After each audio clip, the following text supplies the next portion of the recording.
North ಕೊರಿಯಾದಲ್ಲಿ rules ಎಷ್ಟು ವಿಚಿತ್ರವಾಗಿರ್ತವೆ ಎಂಬ ವಿಷಯ ನಮ್ಗೆಲ್ರಿಗೂ ಗೊತ್ತು. ಅಲ್ಲಿರುವ ರೂಲ್ಸ್ ಅಲ್ಲಿ ಒಂದು ವಿಚಿತ್ರವಾದ ರೂಲ್ ಬಗ್ಗೆ ಈಗ ಮಾತನಾಡಿಕೊಳ್ಳೋಣ.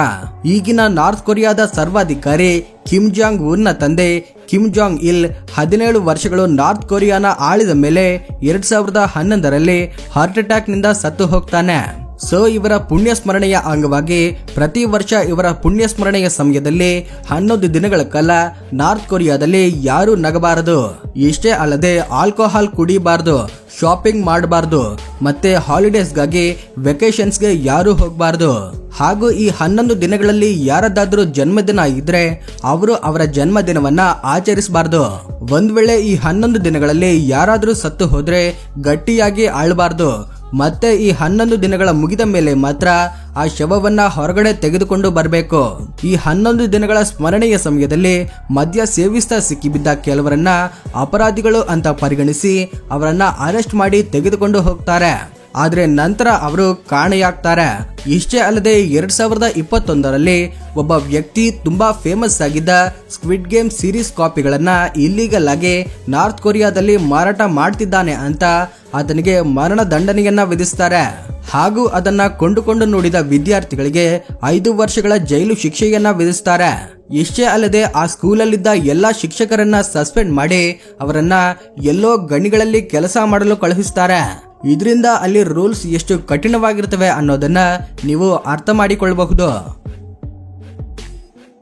ಇಲ್ಲಿ ಸ್ಕ್ರೀನ್ ಮೇಲೆ ಕಾಣಿಸ್ತಿರೋದು ಏನು ಗೊತ್ತಾ?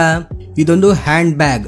ಹೌದು, ಕಣ್ಣಿಗೆ ಕಾಣಿಸದಷ್ಟು ಚಿಕ್ಕದಾಗಿರುವ ಈ ಬ್ಯಾಗ್ ನ ಮಿಸ್ಚೆಫ್ ಎಂಬ ಕಂಪನಿ ತಯಾರಿಸಿದೆ. ಈ ಬ್ಯಾಗ್ ನ ಕ್ಲಿಯರ್ ಆಗಿ ನೋಡಲು ಮೈಕ್ರೋಸ್ಕೋಪ್ ಬೇಕಾಗುತ್ತೆ. ಈ ಬ್ಯಾಗ್ ಒಂದು ಮರಳು ಕಣಕ್ಕಿಂತಲೂ ಚಿಕ್ಕದಾಗಿರುತ್ತೆ. ಅಂದ್ರೆ ಇದು ಚಿಕ್ಕ ಸೂಜಿಗಿರುವ ರಂಧ್ರದಲ್ಲೂ ಫಿಟ್ ಆಗುತ್ತೆ. ಫೇಮಸ್ ಫ್ಯಾಷನ್ ಬ್ರ್ಯಾಂಡ್ ಆದ ಲೂಯಿ ವಿಟಾನ್ಗೆ ಸೇರಿದ ಫೇಮಸ್ ಆಂದಿಗೋ ಮಾಡೆಲ್ ಈ ಮೈಕ್ರೋಸ್ಕೋಪಿಕ್ ಹ್ಯಾಂಡ್ ಬ್ಯಾಗ್ ಆಗಿ ತಯಾರಿಸಿದ್ದಾರೆ. ಇದನ್ನ ನೋಡಲು ಡಿಜಿಟಲ್ ಡಿಸ್ಪ್ಲೇ ಇರುವ ಮೈಕ್ರೋಸ್ಕೋಪ್ ಬೇಕಾಗುತ್ತೆ. ಇದಕ್ಕಾಗಿ ಈ ಬ್ಯಾಗ್ ನ ಜೊತೆಗೆ ಇದನ್ನ ನೋಡಲು ಒಂದು ಮೈಕ್ರೋಸ್ಕೋಪ್ ನ ಕೊಡ್ತಾರೆ. ಮೈಕ್ರೋಸ್ಕೋಪ್ ಅಲ್ಲಿ ನೋಡಿದ್ರೆ ಲೂಯಿ ವಿಟಾನ್ ನ ಲೋಗೋನು ಕ್ಲಿಯರ್ ಆಗಿ ಕಾಣುತ್ತೆ. ಈ ಚಿಕ್ಕ ಬ್ಯಾಗ್ ನ ಪ್ಯಾರಿಸ್ ನಲ್ಲಿ ಆಕ್ಷನ್ ಅಲ್ಲಿ ಇಟ್ಟಾಗ ಈ ಬ್ಯಾಗ್ ಹರಾಜಿನಲ್ಲಿ $63,750 ಅಂದ್ರೆ 53 ಲಕ್ಷಕ್ಕೆ ಮಾರಾಟವಾಗುತ್ತೆ. ಆದ್ರೆ ಇಷ್ಟೊಂದು ಹಣ ಖರ್ಚು ಮಾಡಿ ಕೊಂಡುಕೊಂಡ್ರು ಕೂಡ ಈ ಬ್ಯಾಗ್ ಅಲ್ಲಿ ಯಾವ ವಸ್ತುವನ್ನು ಇಡಲು ಆಗೋದಿಲ್ಲ. ಹೋಗ್ಲಿ, ಯಾವುದಾದ್ರೂ ಪಾರ್ಟಿಗೆ ತೆಗೆದುಕೊಂಡು ಹೋದ್ರೂ ಕೂಡ ಇದು ಯಾರ ಕಣ್ಣಿಗೂ ಕಾಣಿಸೋದಿಲ್ಲ.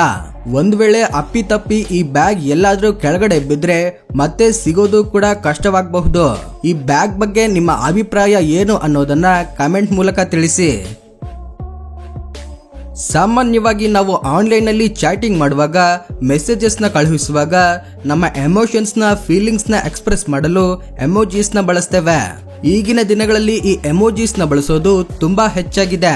ಆದ್ರೆ ಯುನಿಕೋಡ್ 15.1 ಪ್ರಕಾರ ಈಗಿನವರೆಗೂ ಒಟ್ಟಾಗಿ 3782 ಎಮೋಜಿಸ್ ಇವೆ.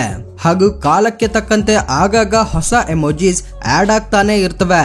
ಆದ್ರೆ ಇಷ್ಟೊಂದು ಎಮೋಜಿಸ್ ಇದ್ರೂ ಕೂಡ ಪ್ರಪಂಚ ವ್ಯಾಪ್ತವಾಗಿ ಯಾವ ಎಮೋಜಿನ ಹೆಚ್ಚಾಗಿ ಬಳಸ್ತಿದ್ದಾರೆ ಗೊತ್ತಾ? Face with tears of joy. ಪ್ರಪಂಚ ವ್ಯಾಪ್ತವಾಗಿ ಸೆಂಡ್ ಆಗ್ತಿರುವ ಎಲ್ಲಾ ಎಮೋಜಿಸ್ ಅಲ್ಲಿ 51% ನಷ್ಟು ಟ್ರಾಫಿಕ್ ಇದಕ್ಕೇನೆ ಇರುತ್ತೆ. ಇದಾದ ನಂತರ ಹೆಚ್ಚಾಗಿ ಬಳಸೋದು ಲವ್ ಸಿಂಬಲ್. ಯುನಿಕೋಡ್ ಎಂಬ ಸಂಸ್ಥೆ ಪ್ರತಿ ವರ್ಷ ಪ್ರಪಂಚ ವ್ಯಾಪ್ತವಾಗಿ ಯಾವ ದೇಶದಲ್ಲಿ ಯಾವ ಎಮೋಜಿಸ್ ನ ಹೆಚ್ಚಾಗಿ ಬಳಸ್ತಿದ್ದಾರೆ ಅಂತ ತಿಳಿಯಲು ಒಂದು ಸರ್ವೆ ಮಾಡ್ತಾರೆ. ಆ ಸರ್ವೆಯಲ್ಲಿ 70 ದೇಶಗಳಲ್ಲಿ ಈ face with tears of joy number 1 place ಅಲ್ಲಿದೆ.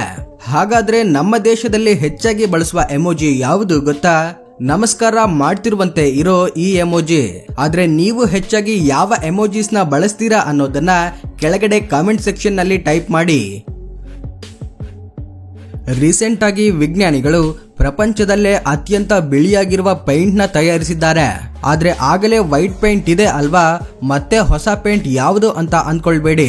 ಯಾಕಂದ್ರೆ ಇದು ಈಗಿರುವ ವೈಟ್ ಪೇಂಟ್ ಗಿಂತಲೂ ತುಂಬಾ ಬಿಳುಪಾಗಿರುತ್ತೆ. ಈ ಅಲ್ಟ್ರಾ ವೈಟ್ ಪೇಂಟ್ ನ ಅಮೆರಿಕಾಗೆ ಸೇರಿದ ಪುರ್ದು ಯೂನಿವರ್ಸಿಟಿಯ ರುವಾನ್ ಎಂಬ ಪ್ರೊಫೆಸರ್ ತಯಾರಿಸಿದ್ದಾರೆ. ಇದರಿಂದ ಆಗುವ ಉಪಯೋಗ ಏನಂದ್ರೆ, ನಮ್ಗೆಲ್ರಿಗೂ ಗೊತ್ತಿರುವಂತೆ ಡಾರ್ಕ್ ಕಲರ್ಸ್ ಹೆಚ್ಚಾಗಿ ಲೈಟ್ ನ ಅಬ್ಸರ್ವ್ ಮಾಡಿಕೊಳ್ತವೆ. ಹಾಗೂ ಲೈಟ್ ಕಲರ್ಸ್ ಕಡಿಮೆ ಲೈಟ್ ನ ಅಬ್ಸರ್ವ್ ಮಾಡಿಕೊಂಡು ಹೆಚ್ಚು ಲೈಟ್ ನ ರಿಫ್ಲೆಕ್ಟ್ ಮಾಡ್ತವೆ. ಇದಕ್ಕಾಗಿ ವಿಜ್ಞಾನಿಗಳು ಈ ವೈಟೆಸ್ಟ್ ಪೇಂಟ್ ನ ತಯಾರಿಸಿದ್ದಾರೆ. ಇದನ್ನ ಬಿಲ್ಡಿಂಗ್ ರೂಫ್ಸ್ ಮೇಲೆ ಹಾಕೊಂಡ್ರೆ ಸನ್ಲೈಟ್ ಇಂದ ಬರುವ ಸನ್ಲೈಟ್ ನ ಸನ್ ರೇಡಿಯೇಷನ್ಸ್ ನ ಇದು ರಿಫ್ಲೆಕ್ಟ್ ಮಾಡುತ್ತೆ. ಈಗ ನಾವು ಬಳಸ್ತಿರುವ ವೈಟ್ ಪೇಂಟ್ ಗಳು 80 ರಿಂದ 90% ನಷ್ಟು ಸನ್ಲೈಟ್ ನ ರಿಫ್ಲೆಕ್ಟ್ ಮಾಡ್ತವೆ. ಉಳಿದ 10 ರಿಂದ 20% ಸನ್ ರೇಡಿಯೇಷನ್ಸ್ ನ ಅಬ್ಸರ್ವ್ ಮಾಡಿಕೊಳ್ತವೆ. ಆದ್ರೆ ಹೊಸದಾಗಿ ತಯಾರಿಸಿರುವ ಈ ಪೇಂಟ್ 98.1% ನಷ್ಟು ಸನ್ಲೈಟ್ ನ ರಿಫ್ಲೆಕ್ಟ್ ಮಾಡುತ್ತೆ ಮತ್ತು ಕೇವಲ 1.9% ಅನ್ನ ಮಾತ್ರ ಅಬ್ಸರ್ವ್ ಮಾಡಿಕೊಳ್ಳುತ್ತೆ. ಅಂದ್ರೆ ಆಲ್ಮೋಸ್ಟ್ ಹೊರಗಡೆನೆ ಕಳಿಸುತ್ತೆ. ಇದರಿಂದ ಬಿಲ್ಡಿಂಗ್ ಒಳಗಡೆ ಇರೋ ಟೆಂಪರೇಚರ್ ತುಂಬಾ ಕಡಿಮೆಯಾಗುತ್ತೆ. ಸೊ ಇದರಿಂದ ನಾವು ಬಳಸ್ತಿರುವ ಎಸಿ ಅಥವಾ ಫ್ಯಾನ್ ನ ಅವಶ್ಯಕತೆ ಬೀಳೋದಿಲ್ಲ. ಹಾಗೂ ಇದರಿಂದ ಎಲೆಕ್ಟ್ರಿಸಿಟಿನೂ ಸೇವ್ ಆಗುತ್ತೆ. ಹಾಗೂ ಇದು ಪರಿಸರಕ್ಕೂ ಒಳ್ಳೆಯದಾಗುತ್ತೆ. ಉದಾಹರಣೆಗೆ 1000 ಸ್ಕ್ವೇರ್ ಫೀಟ್ ಇರೋ ಬಿಲ್ಡಿಂಗ್ ರೂಫ್ ಮೇಲೆ ಈ ಪೇಂಟ್ ನ ಹಾಕೊಂಡ್ರೆ ಅದು ಸರಿಸುಮಾರು 10 ಕಿಲೋವ್ಯಾಟ್ ಪವರ್ ಗೆ ಸರಿ ಹೋಗುವಷ್ಟು ಕೂಲಿಂಗ್ ನ ಫ್ರೀ ಆಗಿ ಪಡೆದಂತೆ ಆಗುತ್ತೆ. ಅಂದ್ರೆ ಇದು ಅನೇಕ ಮನೆಗಳಲ್ಲಿ ಬಳಸುವ ಏರ್ ಕಂಡೀಷನರ್ ಗಿಂತಲೂ ಹೆಚ್ಚು. ಈ ಪೇಂಟ್ ನ ಕಂಡು ಹಿಡಿಯಲು ನೂರಾರು ಮೆಟೀರಿಯಲ್ಸ್ ನ ಟ್ರೈ ಮಾಡ್ತಾರೆ. ಪ್ರತಿಯೊಂದು ಮೆಟೀರಿಯಲ್ಗೆ ಸುಮಾರು 50 ವಿಧವಾದ ಫಾರ್ಮುಲಾಸ್ ನ ಟೆಸ್ಟ್ ಮಾಡ್ತಾರೆ. ಹೀಗೆ 7 ವರ್ಷಗಳ ಶ್ರಮದಿಂದ ಕೊನೆಗೆ ಬೇರಿಯಂ ಸಲ್ಫೈಟ್ ಎಂಬ ಮೆಟೀರಿಯಲ್ ನ ಕಂಡು ಹಿಡಿತಾರೆ. ಇದೇ ಪ್ರಪಂಚದ ಅತ್ಯಂತ ಬಿಳುಪಾಗಿರುವ ಪೇಂಟ್ ಆಗಿದೆ. ಹಾಗೂ ಇದಕ್ಕೆ ವೈಟೆಸ್ಟ್ ಪೇಂಟ್ ಆಗಿ ಗಿನ್ನಿಸ್ ವರ್ಲ್ಡ್ ರೆಕಾರ್ಡ್ ಕೂಡ ಸಿಕ್ಕಿದೆ. ಈ ಪ್ರಪಂಚ ನಿಧಾನವಾಗಿ ಡೀಸೆಲ್ ಪೆಟ್ರೋಲ್ ವಾಹನಗಳಿಂದ ಎಲೆಕ್ಟ್ರಿಕ್ ವಾಹನಗಳ ಕಡೆ ಮುಖ ಮಾಡ್ತಿದೆ. ದೊಡ್ಡ ದೊಡ್ಡ ಕಂಪನಿಗಳು ಎಲೆಕ್ಟ್ರಿಕ್ ಕಾರುಗಳನ್ನ ತಯಾರಿಸುವುದರಲ್ಲಿ ಬ್ಯುಸಿಯಾಗಿವೆ. ಆದ್ರೆ ಜಪಾನ್ನ ಅತಿ ದೊಡ್ಡ ಕಂಪನಿಯಾದ ಟೊಯಾಟೋ ಎಲೆಕ್ಟ್ರಿಕ್ ಕಾರ್ ತಯಾರಿಸಲು ಯಾವುದೇ ಆಸಕ್ತಿ ತೋರಿಸ್ತಾ ಇಲ್ಲ. ಬದಲಾಗಿ ಇವರು ಅದಕ್ಕಿಂತಲೂ ಉತ್ತಮವಾದ ಎಂಜಿನ್ ನ ತಯಾರಿಸುತ್ತಿದ್ದಾರೆ. ಅದೇ ನೀರಿನಿಂದ ಚಲಿಸುವ ಇಂಜಿನ್.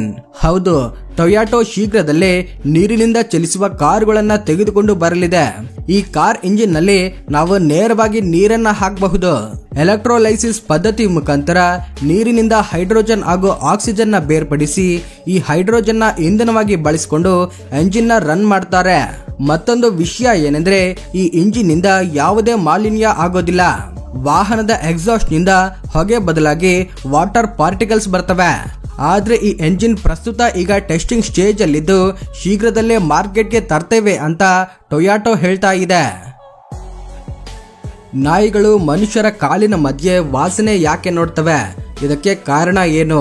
ಮನುಷ್ಯನ ಮೂಗಿಗೆ 6 ಮಿಲಿಯನ್ ಸ್ಮೆಲ್ ಸೆನ್ಸಾರ್ಸ್ ಇದ್ರೆ ನಾಯಿಗಳಿಗೆ 300 ಮಿಲಿಯನ್ ಅಷ್ಟು ಸ್ಮೆಲ್ ಸೆನ್ಸಾರ್ಸ್ ಇರ್ತವೆ.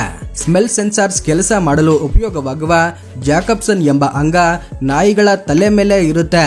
ಇದು ಮನುಷ್ಯನಲ್ಲಿರುವುದಕ್ಕಿಂತ 40% ನಷ್ಟು ದೊಡ್ಡದಾಗಿರುತ್ತೆ. ಇದು ಬ್ರೈನ್ ಗೆ ಕನೆಕ್ಟ್ ಆಗಿರುತ್ತೆ. ಈ ಭಾಗದಿಂದಾನೇ ನಾಯಿಗಳು ವಾಸನೆಯನ್ನು ಗ್ರಹಿಸಿ ಅದು ಯಾವ ವಸ್ತು ಅನ್ನೋದನ್ನ ಕಂಡು ಹಿಡಿತವೆ. ಇದಕ್ಕಾಗಿ ಬಾಂಬ್ ಸ್ಕ್ವಾಡ್ಸ್ ಅಲ್ಲಿ ನಾಯಿಗಳನ್ನ ಬಳಸ್ತಾರೆ. ಇಷ್ಟೇ ಅಲ್ಲದೆ ಡ್ರಗ್ ಗಳನ್ನ, ಕ್ಯಾನ್ಸರ್ ರೋಗವನ್ನ ವಾಸನೆ ಮುಖಾಂತರ ಕಂಡು ಹಿಡಿಯಬಲ್ಲವು. ಹಾಗೇನೆ ಇವು ಮನುಷ್ಯನ ಹೆಲ್ತ್ ಕಂಡೀಷನ್ಸ್ ಕೂಡ ಕಂಡು ಹಿಡಿಯಬಲ್ಲವು. ಆದ್ರೆ ಮನುಷ್ಯನ ಕಾಲಿನ ಮಧ್ಯೆ ವಾಸನೆ ನೋಡಲು ಕಾರಣ ಏನೆಂದ್ರೆ ಮನುಷ್ಯನ ಕಾಲಿನ ಮಧ್ಯೆ ಸ್ವೆಟ್ ಗ್ಲ್ಯಾಂಡ್ಸ್ ಅಂದ್ರೆ ಬೆವರು ಗ್ರಂಥಿಗಳಿರ್ತವೆ. ಸೊ ಯಾರಾದ್ರೂ ಹೊಸ ವ್ಯಕ್ತಿ ನಾಯಿಗಳ ಹತ್ರ ಹೋದಾಗ ಅವರ ಬಗ್ಗೆ ತಿಳ್ಕೊಳ್ಳಲು ಪ್ರಯತ್ನಿಸ್ತವೆ. ಮನುಷ್ಯರಿಗೆ ಯಾವ ರೀತಿ ಕ್ಯೂರಿಯಾಸಿಟಿ ಇರುತ್ತೋ ಅದೇ ರೀತಿ ನಾಯಿಗಳಿಗೂ ಇರುತ್ತೆ. ನಾವು ಬೇರೆಯವರ ಬಗ್ಗೆ ಕೇಳಿ ತಿಳ್ಕೊಳ್ತೇವೆ, ಆದ್ರೆ ನಾಯಿಗಳಿಗೆ ಆಗೋದಿಲ್ಲ. ಇದರಿಂದ ಅವು ಮನುಷ್ಯನ ಸ್ವೆಟ್ ಗ್ಲ್ಯಾಂಡ್ಸ್ ನ ವಾಸನೆ ನೋಡುವುದರ ಮುಖಾಂತರ ಆ ಮನುಷ್ಯನ ಆರೋಗ್ಯ ಸ್ಥಿತಿಯ ಬಗ್ಗೆ ತಿಳ್ಕೊಳ್ತವೆ. ವೀರ್ಯದ ಆಯಸ್ಸು ಎಷ್ಟು? ವೀರ್ಯದ ಸ್ಟೋರೇಜ್ ಕೆಪಾಸಿಟಿ ಎಷ್ಟು? ಹ್ಯೂಮನ್ ಬಾಡಿಯಲ್ಲಿ ನಾರ್ಮಲ್ ಎಜಾಕ್ಯುಲೇಷನ್ ಆದಾಗ ಸ್ಪರ್ಮ್ ಪಾರ್ಟಿಕಲ್ಸ್ ರಿಲೀಸ್ ಆಗುತ್ತೆ. ಆದ್ರೆ ಈ ವೀರ್ಯಾಣು ಸ್ತ್ರೀಯರ ಯೋನಿ ಭಾಗದಲ್ಲಿ 5 ದಿನಗಳವರೆಗೂ ಬದುಕುತ್ತೆ. ಆದ್ರೆ ಹೊರಗಿನ ವಾತಾವರಣದಲ್ಲಿ 30 ನಿಮಿಷಗಳಿಗಿಂತ ಜಾಸ್ತಿ ಹೊತ್ತು ಬದುಕೋದಿಲ್ಲ. ಅವು ನಾಶವಾಗಿ ಬಿಡ್ತವೆ. ಮತ್ತೊಂದು ಇಂಟ್ರೆಸ್ಟಿಂಗ್ ವಿಷಯ ಏನಂದ್ರೆ ಒಂದೇ ಒಂದು ಸಿಂಗಲ್ ಸ್ಪರ್ಮ್ ನಲ್ಲಿ 37.5 MBಗಳಷ್ಟು DNA ಇರುತ್ತೆ.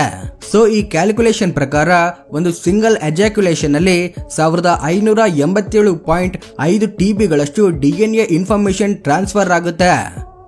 ಫ್ರೆಂಡ್ಸ್, ಈ ವಿಡಿಯೋದಿಂದ ನೀವೇನಾದ್ರೂ ಹೊಸ ವಿಷಯ ಕಲಿತುಕೊಂಡಿದ್ರೆ ಈ ವಿಡಿಯೋಗೆ ಪ್ಲೀಸ್ ಲೈಕ್ ಮಾಡಿ. ನೀವು ಲೈಕ್ ಮಾಡೋದ್ರಿಂದ ಈ ವಿಡಿಯೋ ಮತ್ತಷ್ಟು ಜನರಿಗೆ ರೀಚ್ ಆಗಲು ಸಹಾಯ ಆಗುತ್ತೆ. ಈ ರೀತಿ ಮತ್ತಷ್ಟು ಫ್ಯಾಕ್ಟ್ ಗಳನ್ನ ನೋಡಲು ನಮ್ಮ ಚಾನೆಲ್ ನ ಸಬ್ಸ್ಕ್ರೈಬ್ ಮಾಡ್ಕೊಳ್ಳಿ. Thank you for watching.